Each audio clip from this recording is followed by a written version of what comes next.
It's a very, very powerful tool that can help to bring us all together and can help to remind us of who we are and where we come from and what we feel.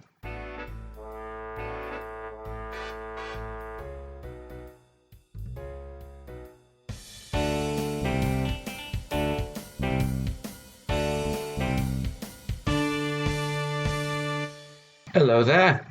Thanks for joining us. It's time to sit down, put in those earbuds so as not to disturb the neighbors, and join us for another episode of Off Book, a podcast where we talk all about Broadway, movies, TV shows, and anything else that we want to geek out about. I'm Marc Stoufer III, and today I'm all by myself because the day that we're recording this is my wonderful co-host Ashley Zenna's birthday. Happy birthday, Ashley. I hope it's wonderful. I look forward to recording with you again next week. Today we're going to talk about emotion in the arts and why some people that never cry can cry over people that don't exist. It's crazy how attached we can get to fictional characters, to the point where we can feel like we have a stake in how things go for them, get mad at them if they mess up, and yes, even cry if something bad happens to them. What's even crazier is that this is something that happens in pretty much every art form in some way, and I think a lot of it has to do with the fact that there is kind of almost a formula here. If you look at the characters that we feel for, they're more often than not humanistic. They may not be human, they may be robots or aliens or some other thing because the entertainment industry lets you do anything, but they're more often than not more human in how they act than not. Or they start off not being human, and the audience gets to see them become human. You find that in a musical like Beetlejuice, where he starts off as this really weird guy that doesn't seem at all human, but by the end of the show, he has learned more about emotions, and you started to see that he has these layers, so you're very invested in him and what happens to him. You find something similar in even Marvel movies, because if you look at Thor isn't even human, but he acts human, and so you get this sense that he is going through a lot of the same things that humans are trying to go through. And even when they're also trying to save the planet from monsters or aliens or robots, they're still going through very human-like struggles. And I think that is something that speaks volumes to people. It doesn't even have to be a human-like. It can be straight up human. If you look at a movie like Titanic. Titanic is a movie that I myself have cried at. And it was towards the end, in the famous scene with Jack and Rose on the door, floating, and spoiler for Titanic. But there's still people that haven't seen Titanic. If you haven't seen Titanic, just go watch Titanic. It's good. Anyway, say all you want about if Jack and Rose would have both fit on the door, because that's a completely different conversation. Seeing the struggles that they had in the film, where they theoretically couldn't fit on the door, after seeing the entire journey they've been through, really got to me. And I think that the reason for that is because they're both human characters that are going through very real human things that I think a lot of us have experienced some form of. Most people listening to this probably haven't been on the Titanic, but we've all experienced things similar to what they were experiencing. And I think that, in essence, is what gets people to be emotional over characters, or even just situations. If you watch a movie about a devastating event, you can start to feel emotion just at the event, because you're seeing this through the lens of your life, and you're feeling emotions that have come from things that you've experienced, because you're recognizing part of yourself and part of the things that you've experienced in these characters that are living lives that seem reminiscent of your own, which is why we often connect with characters that are closer to us more than we do with characters that are very different. And now, it's time to pay some non-existent bills. Sometimes it's very therapeutic to go on a journey with a fictional character and feel emotions as you go. But the problem is that it takes a long time to get to that emotion. You have to go to the theater, sit for like an hour and a half of entertainment before you start to cry. I've always thought that was annoying. But now, you can skip directly to the cry with this week's sponsor, McFly Emotional Solutions. Their patented time travel technology allows you to watch the boring first hour of non-emotion in a couple seconds, and then spend as long as you want crying at the good part. No more do you have to sit through that boring exposition, tension, and action. Now, the custom-tailored emotional experience is as close as the bending of time and space. Make sure to check them out at the link below. Back to the main program. I mentioned before that what's really insane about this idea of being emotional is that unlike a lot of things like shot sizes or musical numbers or even different kinds of stories, the idea of being emotional, just due to how broad it is, works in pretty much any format. You find it in film, in television, in theaters, in even radio dramas, and in podcast musicals like we talked about a couple weeks ago. You get these different ways, but you can still feel a lot of the same kinds of emotions if the actors and the writers and the producers can create a rich enough experience that's tailored to whatever format they're in.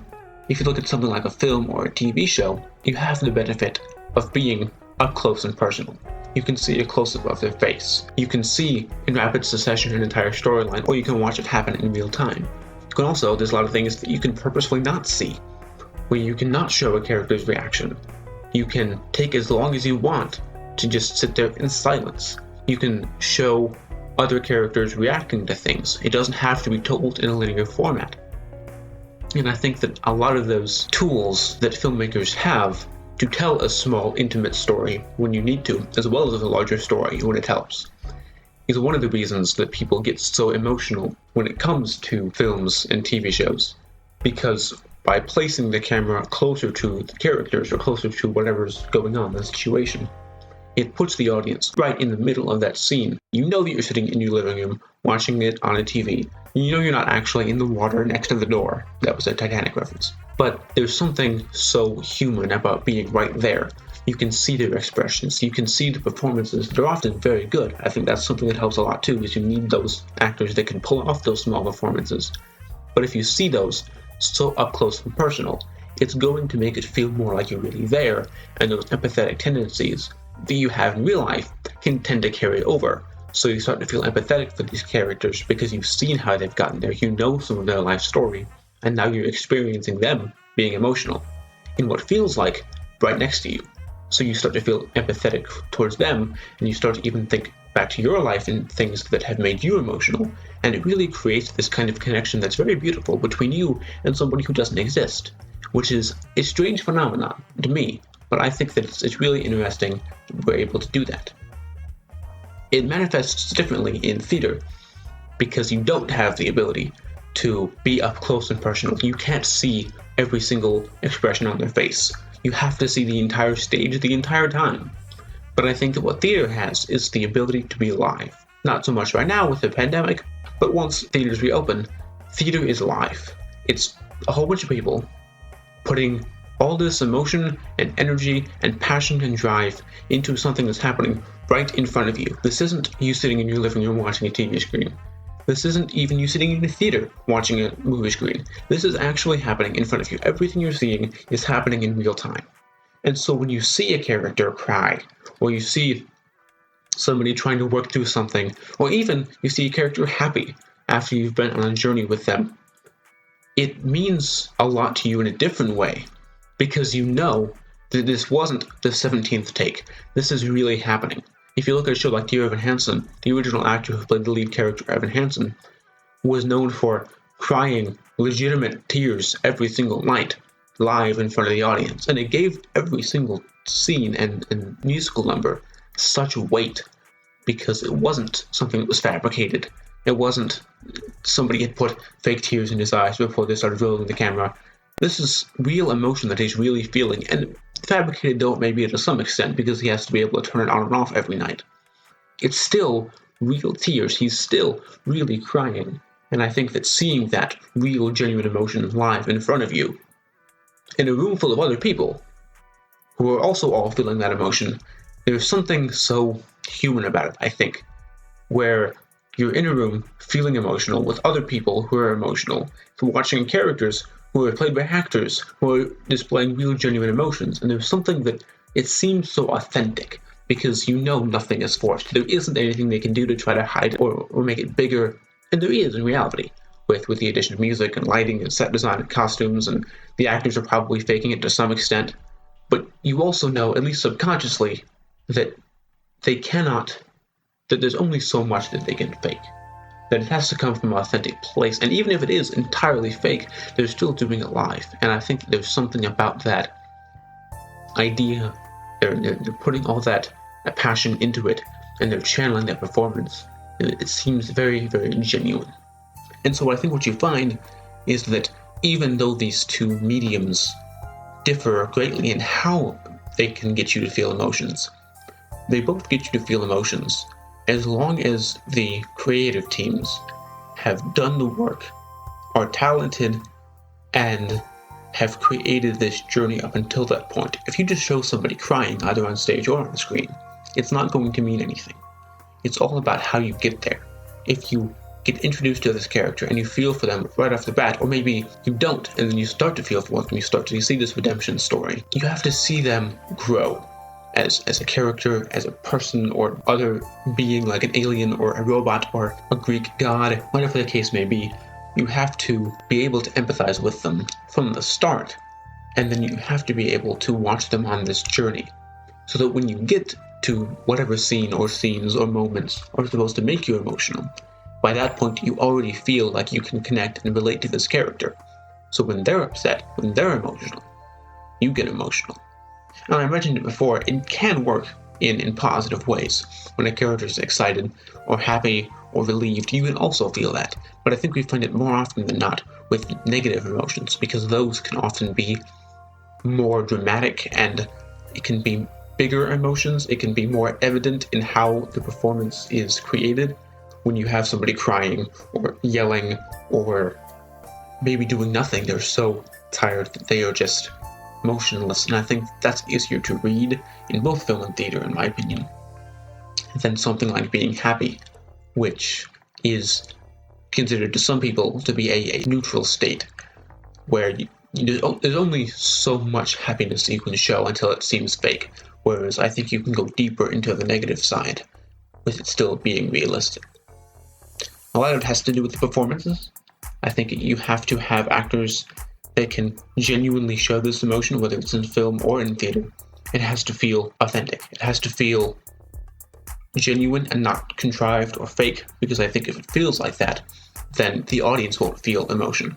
They'll just feel like this is fake, and they'll be pulled out of the story rather than being sucked in far enough to feel that emotion. You also just have to have characters that the audience can empathize with. I said it a second ago, if the audience doesn't connect or identify with the character, then why are they going to care if the character is emotional?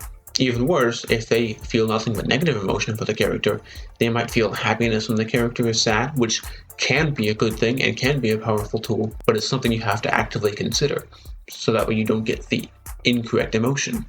Because filmmakers and theater producers and creatives everywhere are very aware that this is a phenomenon. They know that they can get you to feel emotions, and they do it a lot on purpose.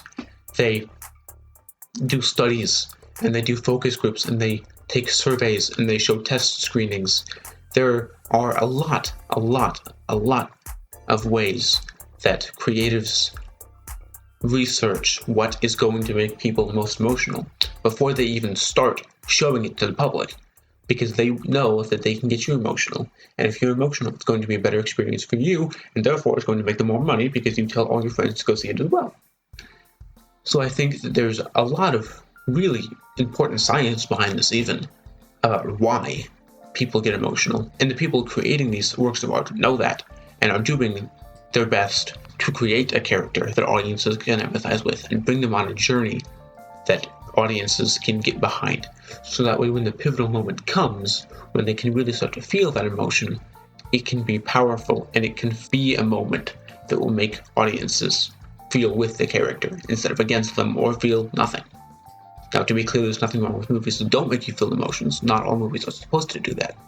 But I think that when movies are supposed to do that, and they do the work correctly, it's a very, very powerful tool that can help to bring us all together, and can help to remind us of who we are, and where we come from, and what we feel, and that can help to even teach us lessons that we haven't experienced ourselves. We'll often learn things because a character has done it, or because it's happened in a movie, or a TV show, or a musical, and we can really start to understand people better.